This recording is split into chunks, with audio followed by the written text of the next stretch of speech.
Nädalavahetusel toimub suur Eurovisiooni finaalshow. Kas on plaanis vaadata? Absoluutselt. Laupäeva õhtul, Tommy Cash esineb, vau, elagu Tommy Cash. Mina arvan, et Eurovisiooni võit tuleb Tallinnasse. Arvad, et Eesti suudab ära korraldada järgmise aasta Eurovisiooni sellisel juhul? Kindlasti, aga meie peaminister ütles ka, tulgu taevast või bussnuge, sellisel juhul me Eurovisiooni korraldame. Need on tema sõnad, seda ta on Vikerraadios öelnud. Kas ise vaatate igal aastal Eurovisiooni? Olen ikka püüdnud küll, kui ma kodus olen olnud, siis kindlasti ja kui sellel ajal, paaril viimasel aastal ma olen olnud Türgis ja siis seal Türgi televisioon millegipärast ei ole üle kandnud, aga ma olen leidnud alternatiivvarianti, ma olen vaadanud kas Saksa või Poola kanali peal, nii et igal juhul on Eurovisioon alati ära vaadatud. Kas tegemist on puhtakujulise lauluvõistlusega või on ikka poliitikaga mängus? Eks seal seda on palju räägitud, et põhja ja lõuna lobistamine ja ida ja lääs.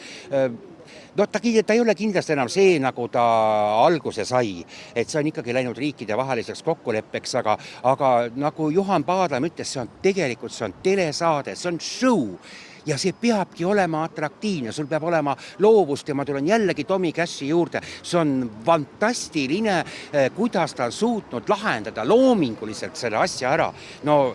Müts maha tegelikult poisi ees. Ei vaata. Miks edasi? Ma ei ole huvitatud. Aga teate, mis lauluga Eesti on esindatud? Jaa, tean. Ma ikka uudiseid kuulan. Meeldib teile Eesti laul? On see hea valik? Ja liikumine on küll super. Nii et Tommy Cashile pöialt hoiate ikka, olgugi et ei vaata? Ikka. Võib-olla vaatan ka.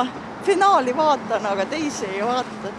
Aga miks niimoodi? Miks ei ole teie iga-aastases harjumus? Televiisori vaataja, sellepärast ma pigem loen raamatuid. Kas nädalavahetusel on plaanis Eurovisiooni vaadata? Võib-olla, oleneb, ei tea, vaatab. Nii et iga-aastane harjumus ei ole? Ei, pigem ei ole. Miks edasi? Ma ei tea, ta vist nii huvitav ei ole. Aga teate, mis lauluga Eesti on esindatud sel aastal? Ja ikka tean. Ja mida te sellest arvate? Ta on nagu okei, ma arvan, et tal läheb hästi. Et võidulootus on täitsa olemas? Ei, seda ei usu. Aga ma arvan, et esikümnes ikka. Tõsiselt me ei vaata. Meil on palju teisi asju, millega tegeleda.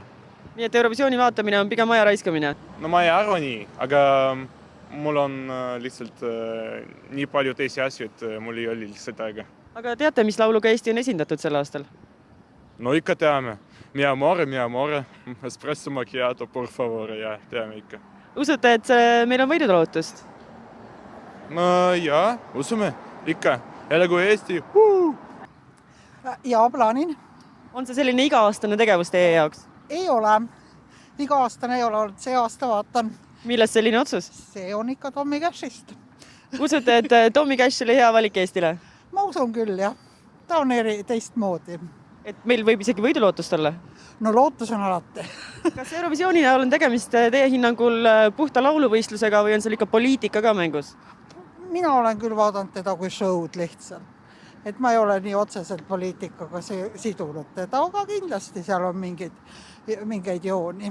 Tuleb ju tähistada ja loodetavat Eesti võitu. Usute, et Tommy Cash võib võidu koju tuua?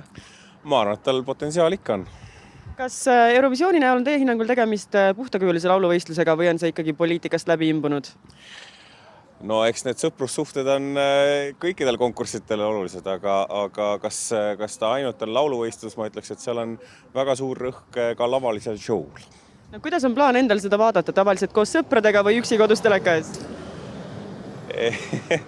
Hea küsimus, ma ikkagi loodan, et sõprade seltskonnas.